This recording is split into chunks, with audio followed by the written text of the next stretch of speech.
Okay, right. Good morning. Assalamualaikum warahmatullahi wabarakatuh. And thank you for being here.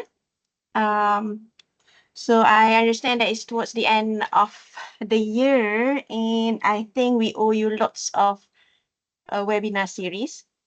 So when we talk about the craze towards the end of the year, everybody seems to be busy with the semester. And rest assured that this is not going to be a very heavy topic, but it's just that if you are here with me, just ensure that you have your coffee with you. And today on Macchiato moment, so Macchiato you call it, um, you understand that the series are going to be discussing different aspects of different teaching and learning perspective. Perhaps today I'm going to talk about the MCQs, and it's quite powerful if you know how to do it.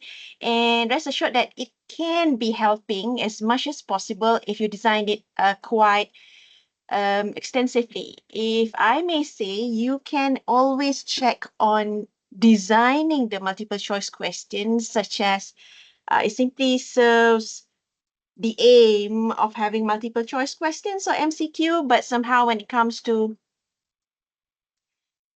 doing it in a proper manner. So that is something that is worth thinking about. Right. So without further ado, I would like to just carry on. So having a quick glance of the people today. So I believe some of you are quite AI, but I'm very much assured that this is just a continuation coming from the teaching and learning series on pedagogy. Yeah. Okay. So now let's try to see the big why. So when it comes to the big why, I think you can agree with me. We seek for something which is very much inclined towards assisting as well as saving our time. So when it comes to saving our time, we're talking about it's very convenient when it comes to just giving away multiple choice questions to the students or the learners and thinking about completing the first midterm or maybe the assignment or maybe online quizzes. Those are pretty much what we think about. Okay. Rest assured that coming from some teaching experience, I was inclined to help design, okay, the assessment based on short questions rather than multiple choice questions. But then when we actually go and move forward with all the certifications kind of processes, okay. So say for example, let me just take one. We have the Cisco certified network associates or the CCNA certification exam. So coming from there, there are pretty much question banks available through the internet or maybe coming from the academy. So those are something that we can ponder on. It's very much easy to score for the exam. And we can assure that the passing rate is very high for that kind of certification exam. So when it comes to putting a thought to it, how is it possible for us to do this in a meaningful way? So that is what we are going to discuss. So when I put here as easy questions, so it simply means that there's something worth talking about. You're talking about setting in examples, setting in easy questions, just like low-level blooms kind of questions. So say, for example, today we're going to have a sunny day. So pick one of the right statement. So today is dot dot dot, and then you have the multiple choice questions coming in: sunny, rainy, windy, maybe stormy. So there are only one possible outcome to that. So that is what we are looking into. So that is actually quite intriguing when it comes to why exactly we want to do this. Aren't we looking into something which is going to match our course learning outcome? So we want to actually measure or gauge the students' understanding of how well do they perceive that particular learning that has already undertaken in the class. So this is actually the mindset challenge. Okay, not difficult, but challenge. So when it comes to the intention, is okay, why do I do this? So basically, this is something we need to look into. Okay, so the webinar series wouldn't be escaping the learning outcomes. Okay, so it must have something. At the end of the day, you're going to be able to do something and something. So I put it here as by the end of this coffee talk, you are going to be able to explain why it matters to design a high quality MCQ. Not to worry about. Even our education systems coming from the Malaysian primary schools. Once upon a time, there was UPSR, and then we look into heading to SPM. Lucky it's not abolished. Basically, we still find multiple choice questions here and there in Bahasa Melayu paper, in history, physics, maths. Okay, so given the amount of time, there is also another issue when it comes to how do you want to design it, and also letting the students attempt the questions within one designated time frame. So designated time frame here would be what you have as having the essential portion that you want to test.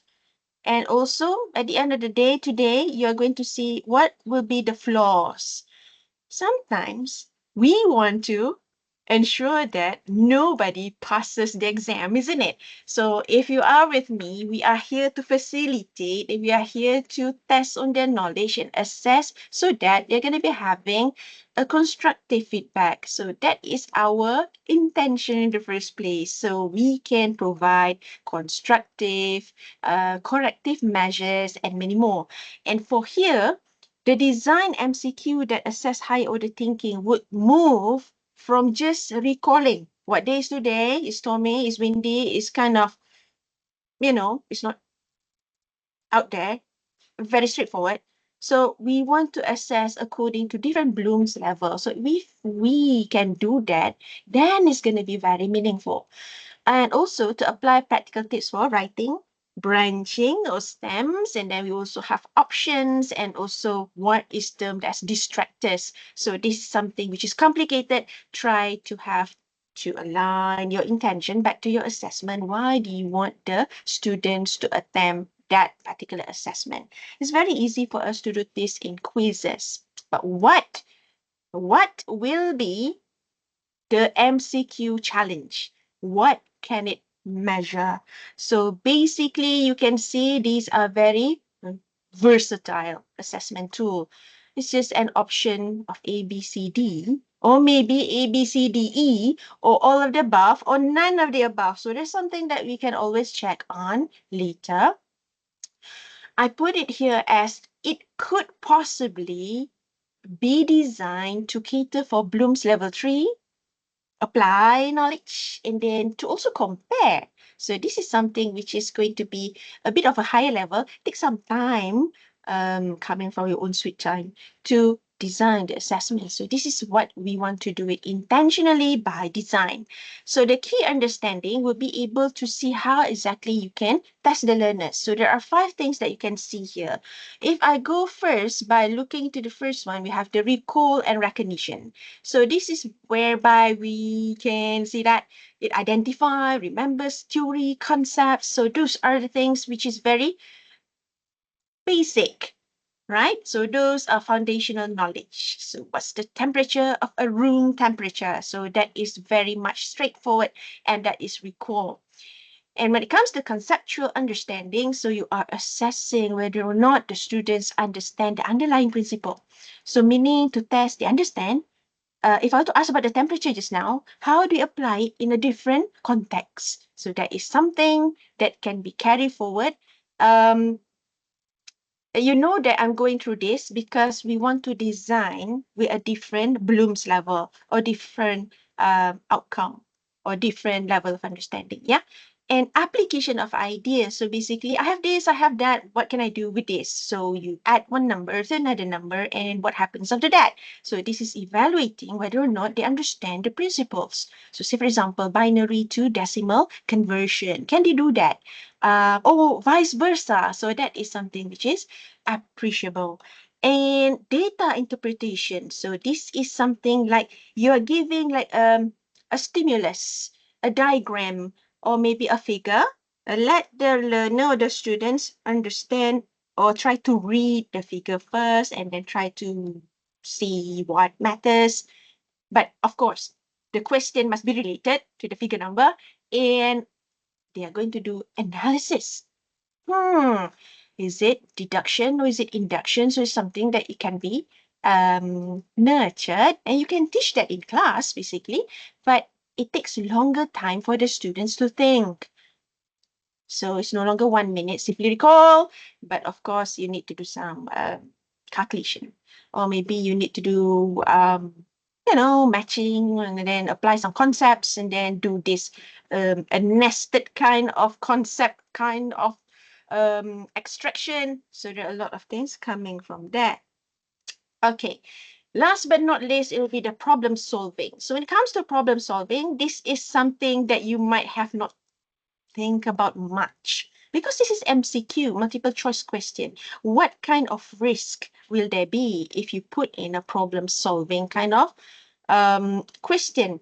If I take, for example, if you do have maths problems, so that is technically speaking about problem solving. So this is how they can solve. But for information, try to relax a bit, because this is a coffee talk kind of webinar. And a bit coming from experience. So one worried parent came to me saying that I think that my child wouldn't be able to complete, is it the first paper or the second paper? Multiple choice question for maths.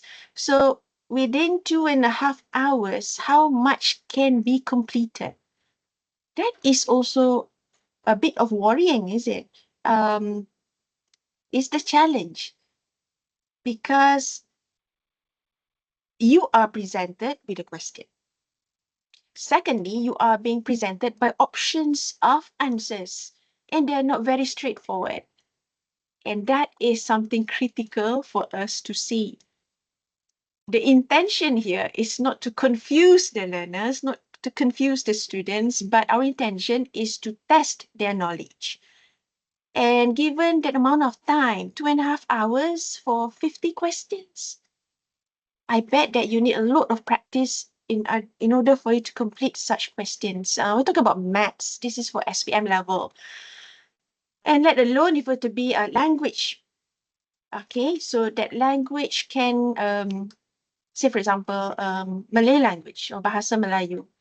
So you no longer that you do have that for SPM level, I believe so. But there was one time ago in PMR or PT3, they had this, especially when it comes to testing or assessing their grammar. Sorry.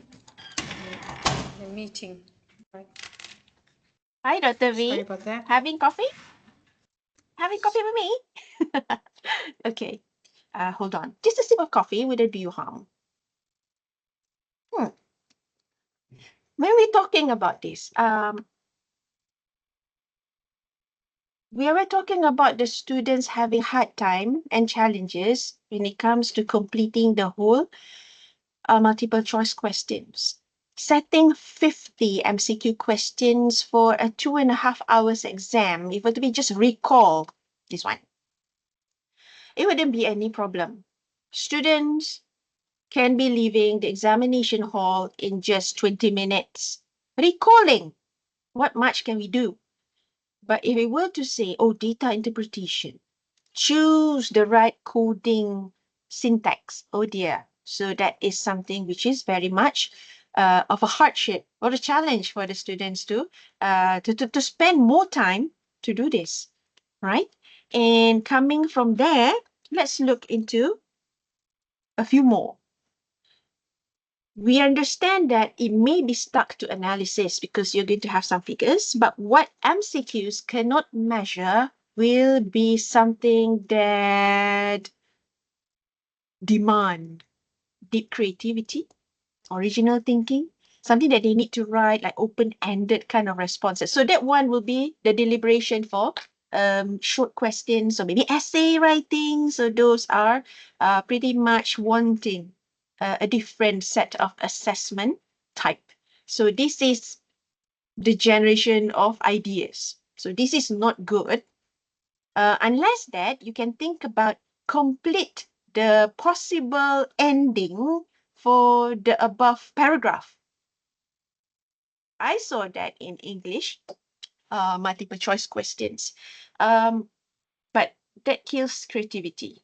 Creativity means that you often demand more than what is given. This is more of a close response. Okay, so this is what MCQ can't measure. Communication skills. So how are you going to be able to do this? I'm not very sure about our technical writing or maybe English. They might be, especially when it comes to grammar. When we talk about communication skills, you cannot do anything with MCQs unless that there's one interesting questions for public speaking 101. Okay, so when talking for the first time, what do you do if you're having a nervous breakdown? A, hold a pencil or hold a pen. One option. Two, look into um, the audience forehead. Option number two. What else? So there are many. Um, that means it is kind of like a recall or maybe venturing the different options that you can have for communication skills. So we're talking about the theoretical part, but not the communicative part. So you need to have somewhat like a recorded video presentation, or maybe you're going to have a debate. So those are pretty much something that cannot be measured by MCQ.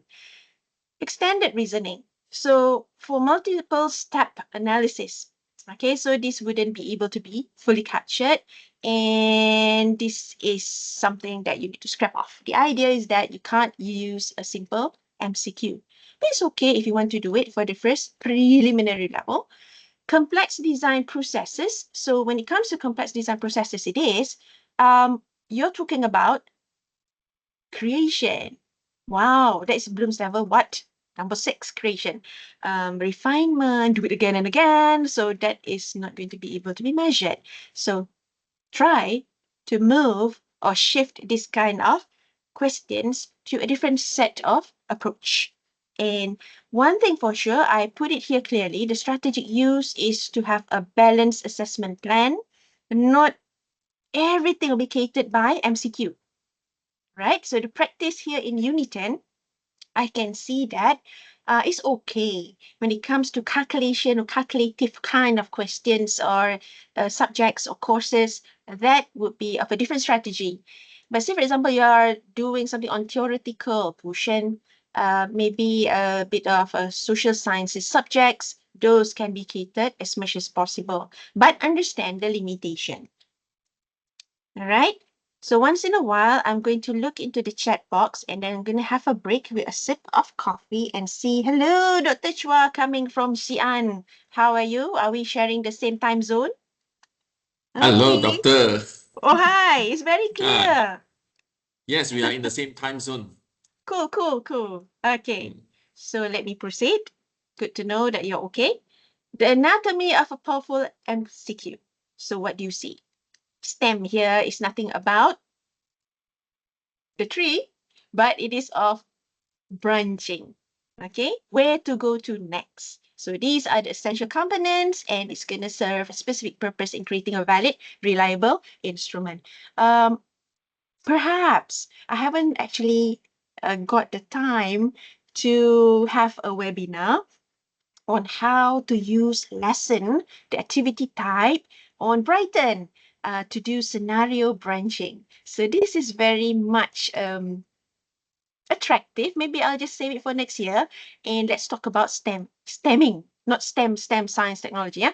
So we would need a clear scenario so that we can approach the problem meaningfully, and it must be self-contained. You cannot go here, cannot go there. So basically, this is all inside one particular context. And this is enough for the students or the learners to engage with the content. So meaning you're being, you're trying to restrict, okay, the boundary of that question.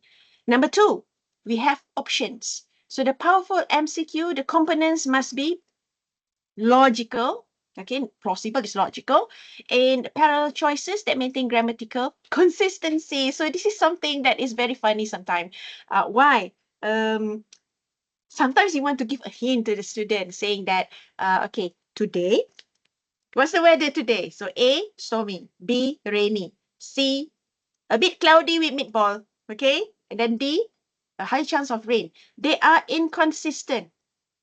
Okay, you can see I was describing the options. Rainy, sunny, cloudy, and then stormy, again, windy. That means if you have a chance of having a very weird kind of statement, that is the high probability that that would be the option. That is something that's worth looking at. And often that I see in certification exam, it's just like which option is to be eliminated. So meaning the odd one is to be taken out. So that is actually not the right rule of doing MCQ. Very odd. Something, what gives sound? Okay, a speaker, a phone. Okay, so something which is very, very much not in the category. So if you were to do that, that is something that's violating a bit on the, okay, the intention of doing the options, okay, must be similar to avoid providing inadvertent clues. So meaning to say, you want to give clues, okay, but just rest assured that not to try to be funny, okay, something which is out of context, so maybe very, very much different from the different options. Correct answer. They must be. Why? Because often, sometimes the students keep on complaining to you, saying that students keep on complaining. Why? Because saying that, ma'am, where's the right answer? It seems like this answer is correct. So you might have already encountered that, especially when it comes to your Brighton. So this is pretty much saying about the correct answer that aligns with the learning outcome. So make sure that they are all aligned, not just by suka-suka kind of thing, yeah? And distractors.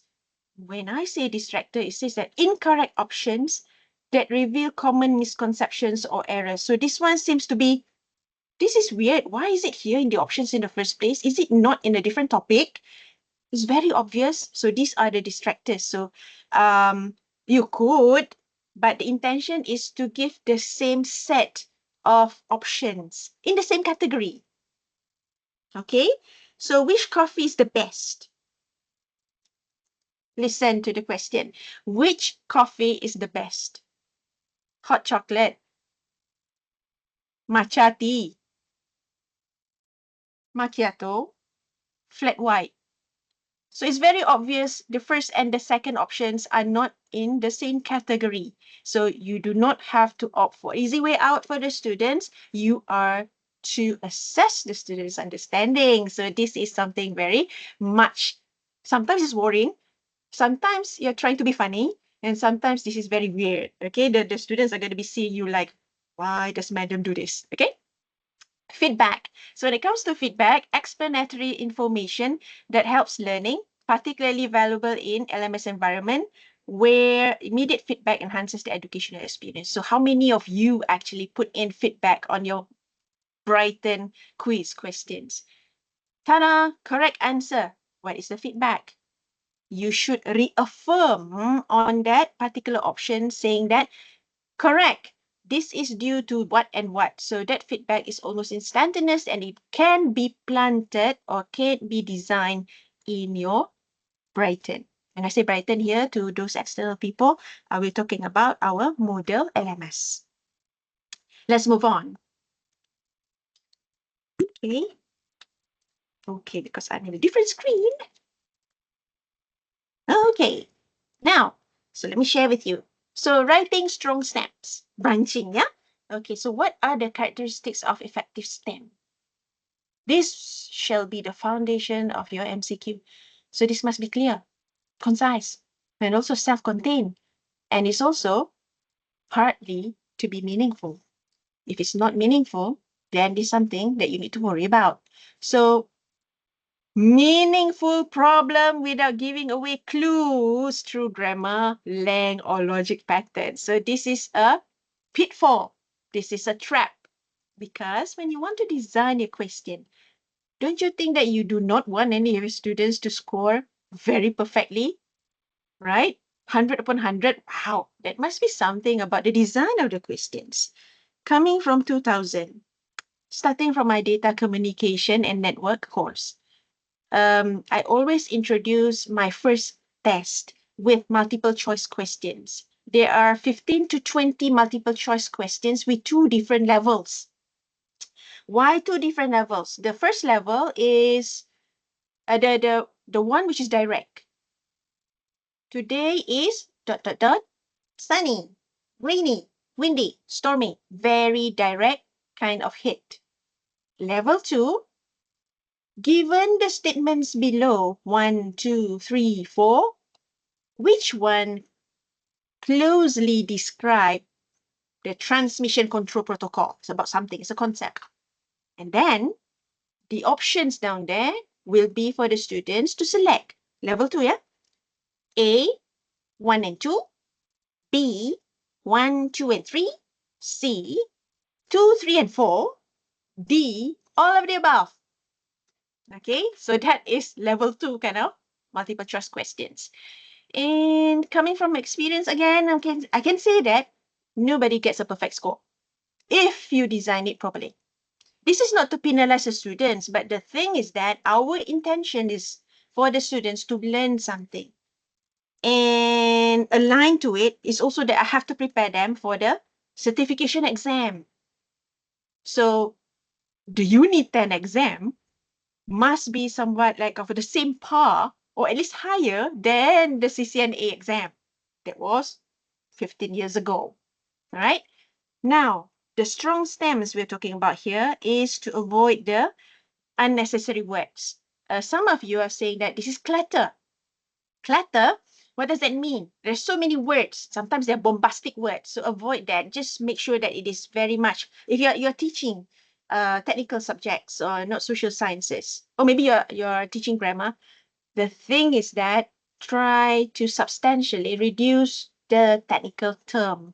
Jargons are okay. Say, for example, V equals to IR. What is V? What is I? What is R? Okay, that is very, very perfectly fine.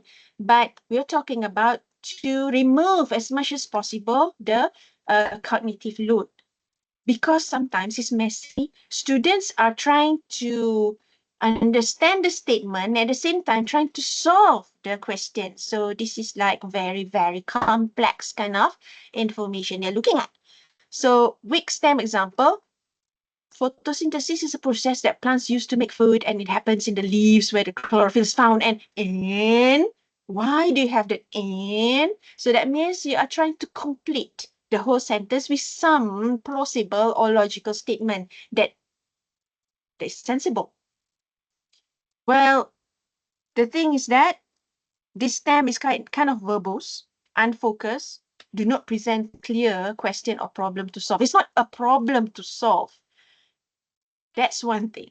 So that is something to avoid. And in this particular coffee chat, we're talking about how you want to really structure so that you do not fall into this trap. What is a good example? Which condition most, that is something to be put in caps, limit the rate of photosynthesis in low light environment? That is a question. So what matters in this particular environment? The previous one, it has a statement and then what? So that is so, I mean, we can say a bit weak. It's not a good representation of a multiple choice question that you intend to ask the learners to do. And this one is kind of concise, straight to the point, because students wouldn't have any much time to read again and again. I did have some trouble before because the sentence was long and it was supposed to be a case kind of statement. So 3 statements, long, not long-winded, long, but in particular, it's like too many information. But because we are trying to create the settings, I understand that. So I've already, reviewed that and no more that kind of questions. So we try to be sensible enough to reduce down the facts, the knowledge, or maybe the one that you want to test inside one particular statement and make it concise and straightforward so that the students wouldn't be able to have so much time to think about, to make sense of the statement. What is this statement or question asking about? So this is actually one thing for sure. Okay. So at the moment, I can look into the chat box if you want me to address some questions, because this is just a webinar which is interactive as I'm going through with a sip of coffee and then see how it goes. Crafting effective options. You can remember we have that 5 elements is now, yeah? Stemming, branching, you understand that. What makes a good option? So when it comes to this category, it's very, very important that imperative saying that these good options are mutually exclusive. So when we have this would be the choice without the overlapping. That is something worth knowing. Okay, so there was one time ago when it comes to, say, for example, Bahasa Melayu paper, yeah? Because I'm very fond of this because I had my time studying with my my boys. So we had to go through a lot of past year questions, and maybe coming from other schools. So we printed out each and every single questions and studied together. And here, it seems like there was one time ago for, I think it's Malay language. Find out the similar content statement as of the question, something like that.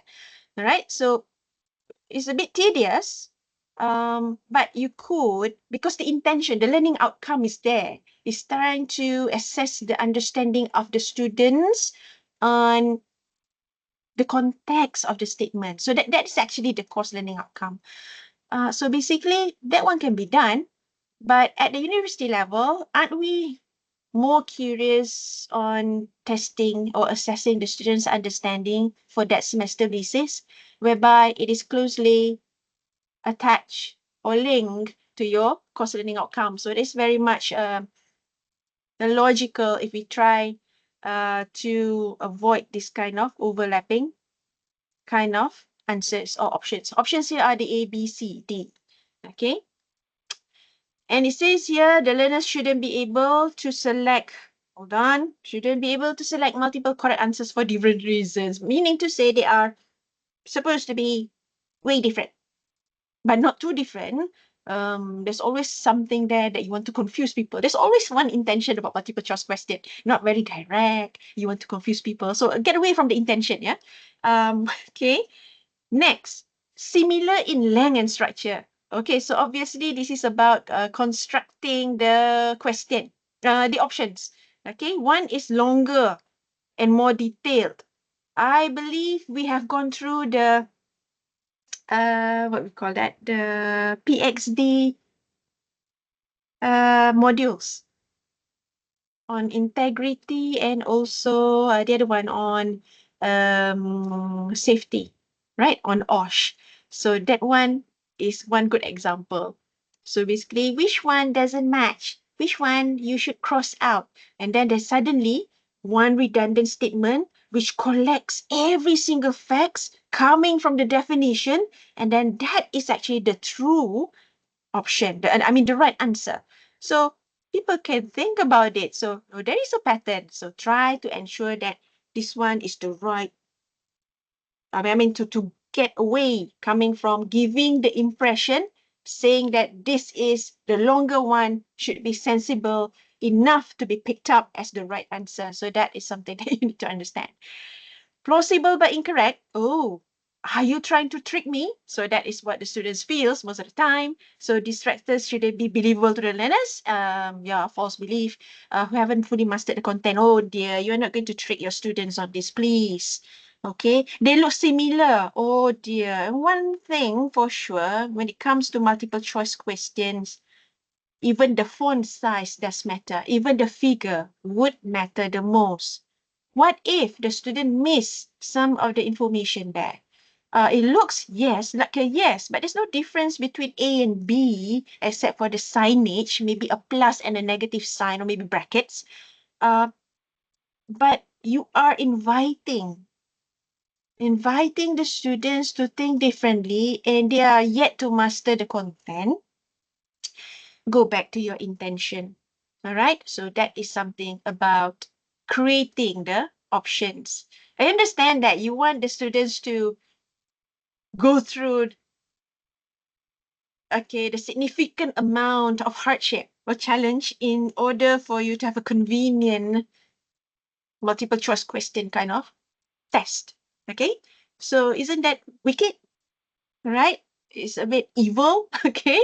But the thing is that I believe this can be designed so that keep the intention back to the line. You must be free from hints, patterns, and extreme language. Why? Why language? Okay. Always, never. That is distractor. Because sometimes we tend to generalize. Um, be specific. Be hooked on the right keyword. Okay. In general, it is sunny 365, okay, in Malaysia. Are you trying to do something there? So you are trying to put the thought or try to nail down the fact that which is not a universal truth anyway, with some general statement. Um, do something about what we call these terms, okay? This is not adjectives, but always never um, descriptive words, yeah, maybe to describe on a situation. So do not give this kind of patterns in your option. So what can you avoid?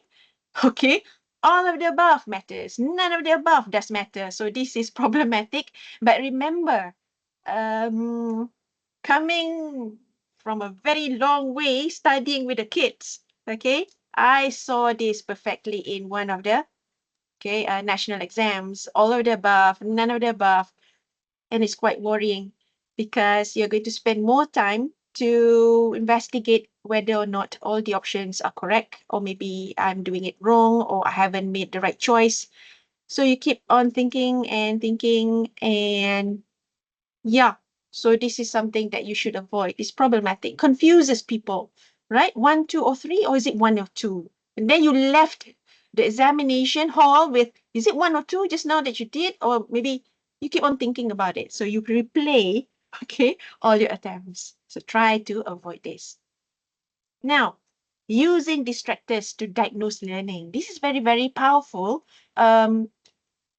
portion of MCQ that lies in the distractors. Why? Because when you have this, you are going to have misconceptions, you're going to have gaps in understanding. You want to know the weak spot of your students' learning process.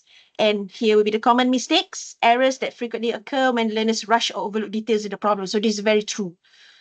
It looks the same. It doesn't trigger. It looks very neutral, natural. So people can still make mistake when it comes to following the options. So study this very carefully. Try to avoid what the intention is to see whether the students understand, define the problem, recall, or maybe apply the concept. So please ensure that this doesn't happen. Misconception, when it comes to misconception, is about fundamental misunderstanding of how concept may work or relate to each other. So this is distractor to see. So meaning to say you can put a not or maybe accept. So do something like that's not normally being done. Okay. But how concepts work here is about, okay, so it's V equals to IR. Okay, I will start with that about how concept works. So basically, using the V equals to IR principle, if I increase the voltage, what will happen to the current? Something like that. So it's very easy, straightforward. Okay.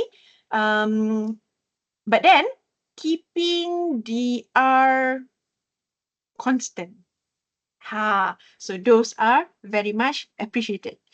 Overgeneralizations, inappropriate application of rules or principles beyond the valid scope. Oh, this is something like you are tending to overgeneralize things, okay? The concept is still there, but you take it lightly. So that is very common mistake for distractors. Misapplied formulas. That is the biggest sin, we can call it. Correct procedures used in wrong context or incorrect variables. Often that sometimes in the final examination hall, students are going to raise their hand, Madam, there's something wrong with the question. So it goes unchecked maybe, but misapplies formula. So you want to check and trace each and every single steps of the students to understand. Okay, right. Misinterpretations of diagrams. So this is very, very true. Reading charts, graphs, or visual representations incorrectly. This may be the case. Okay. Now, higher order MCQs. So this is the technique that we are going to see. So we do have something here on the meeting chat, but those are just AI. So I'm going to disregard that.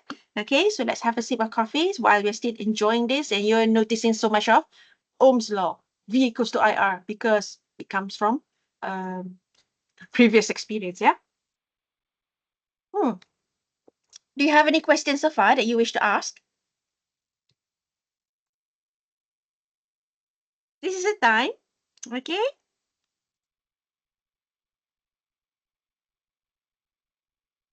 Oopsie. Do you have any? I'm willing to take some questions. So I'm doing this alone anyway. While doing this and I'm doing that. For information, the evaluation form is already there in the chat box. Chat box. Okay. Level Doctor, I 1. think Report. Prof. Hanim raised her hand. Maybe Oh, she has a yeah. question. Hello, Prof. Hanim. Are you back here in Malaysia? No, of course not. Oh, we have the same time. No. Okay. Hi. Hi, Prof. How are you? No. Yes, Fine, you raise your thanks. hand. I'm at night. Yeah. I'm Or already you 10 just say o'clock at hi, or night. you want to say hi like this. No. I have a question. Sorry, Dr. Jana. It's okay, no Yeah, problem. thank you so much. Okay. Yeah, I just want to know, because maybe I missed the first part.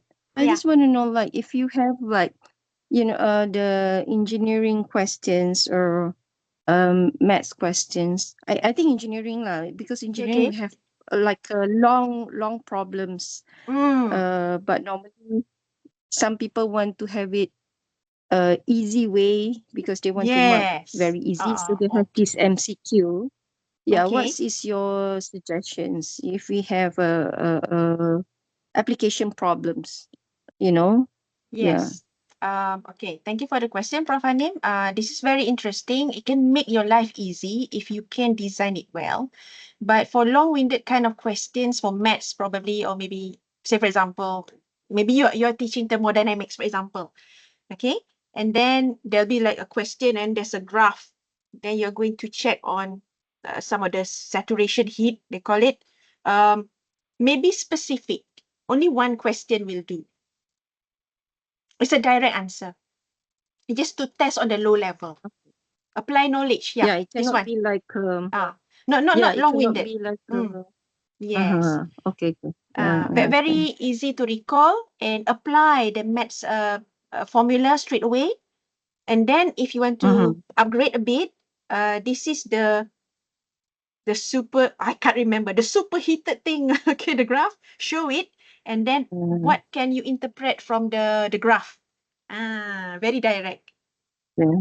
Okay. Meaning to say they Thank you. understand the diagram. No problem. Okay. All right. So let's do fun things in engineering as well. Okay. Rather than Yeah. solve this problem. No. Okay. There are many ways for us to tackle things. And I believe this will be much more appreciative. Okay. For us lecturers when it comes to binding it with our course learning outcome.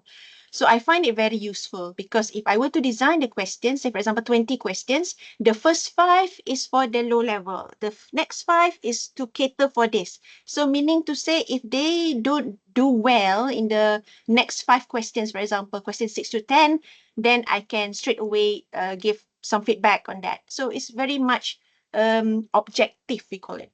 Yeah. Okay. Okay, thank you. All right. Okay, so I'm going to go further. So, like what Prof. Hanim has mentioned just now, it's very much implying that we can vary all the questions accordingly, but not to overdo it. Okay, very specific. If you have a graph, just test on the graph rather than having to think about what it will do to the question. Meaning you need to have you know, such instinct saying that I just need the students to understand the graph. They know how to read the graph, I'm happy. Something like that. Okay, and you can do this data-driven questions or scenario-based problems or mini case applications. So this is very much appreciable. Okay. All right, coming through. Okay, I'm trying to get my mouse. Okay. Ha. So this is the real world scenario. So this is the bridging the gap between theory and that of practical application. So especially for engineering or science, you need to present the context. What do you want to do with the situation, and then support with some given image or maybe some data or maybe graphs. So those are very much inclined for the students to understand or apply the understanding. Pose the question, frame the problem means that you will require them to apply the knowledge with the given context only. Okay, so meaning to say, within this boundary, you are going to ask a lot of things. But of course, you can use, actually, you can use just one diagram and then have a nested kind of questions. A question 1 till 10. Oh dear, there's so much, isn't it? It's going to scare the students. Okay, question 1 till 5 will be based on figure 1. Okay, then you can help yourself with all the varieties of questions that you can have. So for example, what is this diagram about? Number 2, how do you solve this problem according to this and that? Why is it this way and that way? Number 3, push it higher. If you have this diagram and then there's another diagram, which one is better? Compare. So that's already Bloom's level 4. And then stop there. Don't do anything more. Okay? After all, you're just tying all of them together to understand whether the students understand that question or not, or maybe that course learning outcome which is tied to it. So that is very much critical not to overdo it. Okay, so I've already gone through the possible option, and this will be the example scenario. You can do this, but remember, learners may misinterpret the statement. That is also a hiccup sometimes when you fall for the design of the MCQ. Okay, now we are about to go for the next few minutes. Common MCQ pitfalls. So if you can see from here, I think I was young before. Okay. When we talk about MCQ questions, you want to hit them hard. You want to kill them with all the killer questions. I bet you did. Use tricky wording. Wow. You want to deliberately confuse with different types of word, pull it here, pull it down here, and then you want to test the student. Wow. That is clearly saying that that's the wrong intention from the start. So questions should be challenging, but it should be recommended to be, you know, put some humanity inside there. Okay, try to tone down a bit. Okay, don't use bombastic word. Tricky wording is going to shoo them away. All right, they're not going to be able to perform in the exam. So try to be as much as possible to be very, not lenient, okay, but very much objective. What do you want to do? What do you want the learners or the students to understand? So that is something critical. Double negatives. This is like saying that I'm not unwell today. So what does it mean? What kind of implication it has to your audience or to your students or your learners? Impractical for us to say that in public. I'm not unwell. So it's just not double negation. So which is not incorrect. Try not to confuse your students. So this is something which is unnecessary. Okay. Overly complex stems. Oh, sometimes it goes there and then you carry them back to you and then you're going to shoot to a different statement, a different story. So basically this is going to be, it says convoluted. I'm not very sure whether we do have a word, but we have convolution. Yes. Too much. One after another like this, okay? And intertwine. And this will be the complexity comes from the required thinking required, not the reading. So this is also confusing. There was one time ago when we had so many statements and then it confuses the students. At the end of the day, the students ask you, Madam, what do you actually want us to do? What are you trying to say? So yes, so that is very much needed. Irrelevant content. So this is very much saying about the over included kind of information. It doesn't actually contribute to the answers. We are very much saying that this is like not clutter, extra information which is not relevant. So this is supposed to be kept out. Misaligned difficulty. Too easy or too hard.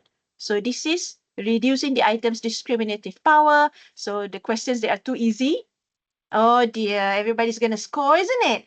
So you are going to decide to become evil. So you are going to have to upgrade a bit on the level of difficulty. But that's not appropriate, yeah? So the thing is that you are being grounded by your professional ethics saying that I'm designing the MCQ because I want to know the learner's understanding and it hits them right. So that is something that you need to know. And also fill in the gap if they don't understand the concepts or problem. Grammatical clues. So this is also common pitfalls. Okay, inconsistent verb tenses, article use, and oh dear. But I think being Malaysian, we are okay. But not to be undermined in English or language context. Okay, because you're testing them on the language. So again, try to get someone to moderate your question. Do you understand this question? The 10 multiple choice question, do you really understand this? So get someone to read. And if they have problem, that means likelihood that the students will also have some problems, okay? If it's not you. Okay, so this one, this is for you, okay? But somehow, this is my last slide anyway. Do you have any questions? So I'm opening for Q&A.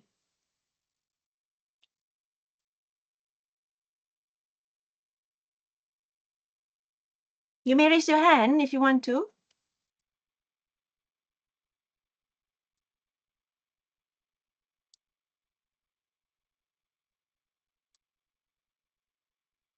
I'm looking for a clue. Or do you want me to do some questions at the end there, the chat box, if you want to attempt? Of course, I can do that. Okay. Have you done that in Microsoft Teams? How many of you have done that? Can I have a show of hands?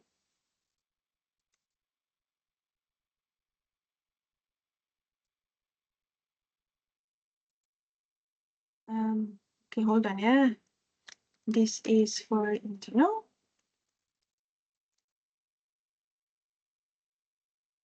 Okay.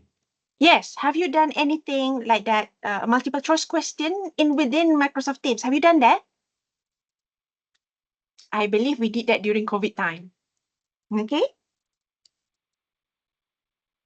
Okay, let me check.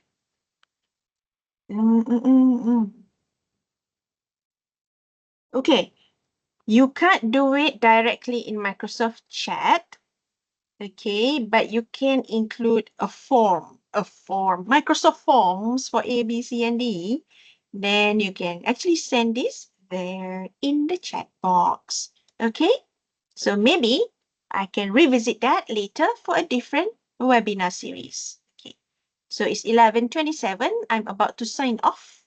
So do you have any burning question? You raise your hand.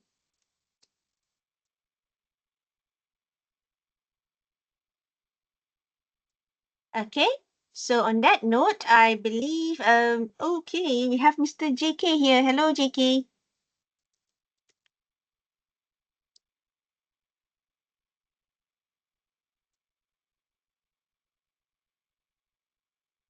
You're having class. Okay. All right. So with that, I'm going to end the webinar session. So with the hope of you have got something from the MCQ design question, and there'll be more from the Lift Kefel, okay, in the webinar series, tackling pedagogy, as well as some interesting stuff happening starting next year. Okay. Signing off now. Assalamualaikum warahmatullahi wabarakatuh, and have a good day. Thank you, Doctor. Waalaikumsalam. Thank you. Thank you, Dr. Shwa, Warahmatullah. for making it very, very, very Thank far. you. Thank you. Thank you, Prof. you, Same to Doctor. you. Okay. Thank you.